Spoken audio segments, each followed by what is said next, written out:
আসসালামু আলাইকুম, স্বাগত জানাই আপনাদের সবাইকে। বাংলাদেশের লাখো সরকারি চাকরিজীবী, অবসরপ্রাপ্ত পেনশনভোগী এবং এমপিওভুক্ত শিক্ষকরা যে খবরটির জন্য বছরের পর বছর অপেক্ষা করছেন, আজকের ভিডিওটি সেই বিষয়ই। কারণ নবম জাতীয় পে স্কেল নিয়ে দেশের রাজনৈতিক অঙ্গন, অর্থনৈতিক মহল এবং সরকারি কর্মচারীদের মধ্যে নতুন করে আলোচনা শুরু হয়েছে। প্রশ্ন হচ্ছে, গেজেট কি সত্যি জুন মাসের মধ্যেই প্রকাশ হবে? 1 জুলাই থেকে নতুন বেতন কার্যকর হবে কি? কোন গ্রেডে কত টাকা পর্যন্ত বেতন বাড়তে পারে? এমপিওভুক্ত শিক্ষকরা কি সরকারি কর্মচারীদের সমান সুবিধা পাবেন? আর নতুন পে স্কেল দেশের অর্থনীতিতে কি প্রভাব ফেলবে? আজকের ভিডিওতে আমরা এসব প্রশ্নের বিস্তারিত উত্তর জানার চেষ্টা করব, তাই ভিডিওটি শেষ পর্যন্ত দেখুন। কারণ শেষের দিকে এমন কিছু গুরুত্বপূর্ণ তথ্য থাকবে যা আপনার ব্যক্তিগত বেতন, পেনশন এবং ভবিষ্যৎ আর্থিক পরিকল্পনার সাথে সরাসরি সম্পর্কিত। প্রিয় দর্শক, বর্তমানে দেশে কার্যকর রয়েছে অষ্টম জাতীয় পে স্কেল, যা চালু হয়েছিল 2015 সালের 1 জুলাই। সেই হিসেবে 1 দশকেরও বেশি সময় পার হয়ে গেছে। এই সময়ে দেশের অর্থনীতি, বাজার ব্যবস্থা এবং জীবনযাত্রার ব্যয় নাটকীয়ভাবে পরিবর্তিত হয়েছে। 2015 সালে যে পরিবার 30,000 টাকায় মাস চালাতে পারত, আজ সেই পরিবারকে একই জীবনযাত্রা বজায় রাখতে প্রায় দ্বিগুণ অর্থ ব্যয় করতে হচ্ছে। খাদ্যপণ্যের দাম বেড়েছে, বাড়ি ভাড়া বেড়েছে, চিকিৎসা খরচ বেড়েছে, সন্তানের শিক্ষা ব্যয় বেড়েছে। অথচ সরকারি চাকরিজীবীদের মূল বেতন কাঠামো একই রয়েছে। এ কারণেই নতুন পে স্কেলের দাবি গত কয়েক বছরে আরও জোরালো হয়েছে।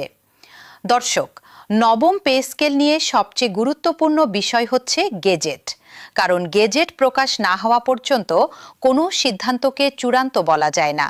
তবে সাম্প্রতিক বিভিন্ন সরকারি সূত্র এবং অর্থ মন্ত্রণালয় সংশ্লিষ্ট আলোচনায় ইঙ্গিত পাওয়া যাচ্ছে যে নতুন বেতন কাঠামো বাস্তবায়নের প্রস্তুতি অনেক দূর এগিয়েছে। বিশেষজ্ঞদের মতে সরকার চায় নতুন অর্থবছরের শুরু থেকেই বেতন কাঠামো কার্যকর করতে। কারণ অর্থবছরের মাঝখানে নতুন পে স্কেল চালু করলে হিসাব নিকাশ ও বাজেট ব্যবস্থাপনায় জটিলতা তৈরি হয়। তাই 1 জুলাইকে কেন্দ্র করেই সব প্রস্তুতি এগিয়ে নেওয়া হচ্ছে বলে ধারণা করা হচ্ছে। এখন আসি সবচেয়ে গুরুত্বপূর্ণ বিষয়, কার বেতন কত বাড়তে পারে? প্রস্তাবিত হিসাব অনুযায়ী নিম্ন গ্রেডের কর্মচারীরা সবচেয়ে বেশি সুবিধা পেতে পারেন।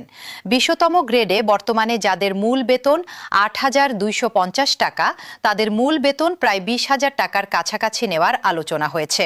অর্থাৎ বৃদ্ধি হতে পারে 140%-এরও বেশি। অন্যদিকে প্রথম গ্রেডের কর্মকর্তাদের বেতনও উল্লেখযোগ্য হারে বাড়তে পারে। বর্তমান সর্বোচ্চ মূল বেতন 77,000 টাকা থেকে বৃদ্ধি পেয়ে 1,60,000 টাকার কাছাকাছি যাওয়ার প্রস্তাব আলোচনায় এসেছে। তবে চূড়ান্ত সিদ্ধান্ত গেজেট প্রকাশের পরই জানা যাবে। দর্শক, অনেকেই মনে করছেন শুধু বেতন বাড়লেই সব সমস্যার সমাধান হয়ে যাবে, কিন্তু বাস্তবতা একটু ভিন্ন।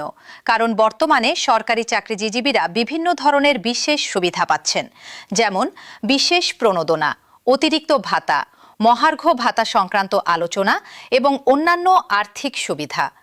নতুন পে স্কেল কার্যকর হলে এসব সুবিধার কিছু অংশ মূল বেতনের সাথে সমন্বয় করা হতে পারে। অর্থাৎ কাগজে কলমে বেতন অনেক বাড়লেও হাতে পাওয়া অর্থ কত বাড়বে সেটি নির্ভর করবে চূড়ান্ত কাঠামোর উপর। এবার আসি এমপিওভুক্ত শিক্ষকদের প্রসঙ্গে। বাংলাদেশের লক্ষাধিক শিক্ষক দীর্ঘদিন ধরে একটি প্রশ্ন করে আসছেন, সরকারি কর্মচারীদের জন্য নতুন পে স্কেল এলে শিক্ষকরা কি পাবেন? বর্তমানে অনেক শিক্ষক মনে করেন যে তারা সরকারি চাকরিজীবীদের তুলনায় বিভিন্ন সুবিধা থেকে বঞ্চিত। বিশেষ করে বাড়ি ভাড়া, চিকিৎসা ভাতা, উৎসব ভাতা এবং পেনশন সুবিধার ক্ষেত্রে পার্থক্য রয়েছে। নতুন পে স্কেল বাস্তবায়িত হলে এমপিওভুক্ত শিক্ষকদের মূল বেতনও বাড়বে বলে ধারণা করা হচ্ছে। তবে তারা সরকারি কর্মচারীদের সমপর্যায়ে সব সুবিধা পাবেন কিনা সেটি এখনো স্পষ্ট নয়। শিক্ষক নেতারা ইতোমধ্যে দাবি জানিয়েছেন, নতুন পে স্কেলে শিক্ষকদের জন্য আলাদা বৈষম্য রাখা যাবে না, একই গ্রেডে একই ধরনের আর্থিক সুবিধা নিশ্চিত করতে হবে। দর্শক, এখন একটি গুরুত্বপূর্ণ বিষয় নিয়ে কথা বলি, গেজেট প্রকাশের পর কি হবে? প্রথমে সরকারি গ্যাজেট প্রকাশিত হবে। এরপর অর্থ মন্ত্রণালয় বিস্তারিত নির্দেশনা জারি করবে। তারপর বিভিন্ন মন্ত্রণালয়, বিভাগ এবং দপ্তর কর্মচারীদের বেতন পুনর্নির্ধারণ করবে। এই প্রক্রিয়াকে বলা হয় পে ফিক্সেশন। পে ফিক্সেশন সম্পন্ন হওয়ার পর নতুন বেতন অনুযায়ী বিল প্রস্তুত হবে। তারপর শুরু হবে নতুন কাঠামো অনুযায়ী বেতন প্রদান। বিশেষজ্ঞরা মনে করেন পুরো প্রক্রিয়া সম্পন্ন করতে কয়েক সপ্তাহ সময় লাগতে পারে। দর্শক, নতুন পে স্কেলের আরেকটি গুরুত্বপূর্ণ প্রভাব পড়বে পেনশনের উপর। কারণ পেনশন নির্ধারণ করা হয় মূল বেতনের ভিত্তিতে। মূল বেতন বাড়লে ভবিষ্যৎ পেনশনও বাড়বে। এ কারণে শুধু কর্মরত চাকরিজীবীরাই নয়, অবসরপ্রাপ্তদের মধ্যেও নতুন পে স্কেল নিয়ে ব্যাপক আগ্রহ দেখা যাচ্ছে। এখন প্রশ্ন হলো, সরকার এত বড় ব্যয় কিভাবে বহন করবে? অর্থনীতিবিদদের মতে নতুন পে স্কেল বাস্তবায়নে সরকারের অতিরিক্ত কয়েক 10,000 কোটি টাকা ব্যয় হতে পারে। এজন্য বাজেটে বিশেষ বরাদ্দ এবং রাজস্ব আয় বৃদ্ধির পরিকল্পনা নেওয়া হতে পারে।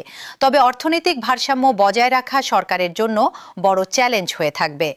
দর্শক, সবকিছু বিবেচনা করলে একটি বিষয় স্পষ্ট: নবম জাতীয় পে স্কেল এখন আর শুধুমাত্র আলোচনার বিষয় নয়, এটি বাস্তবায়নের খুব কাছাকাছি অবস্থায় রয়েছে।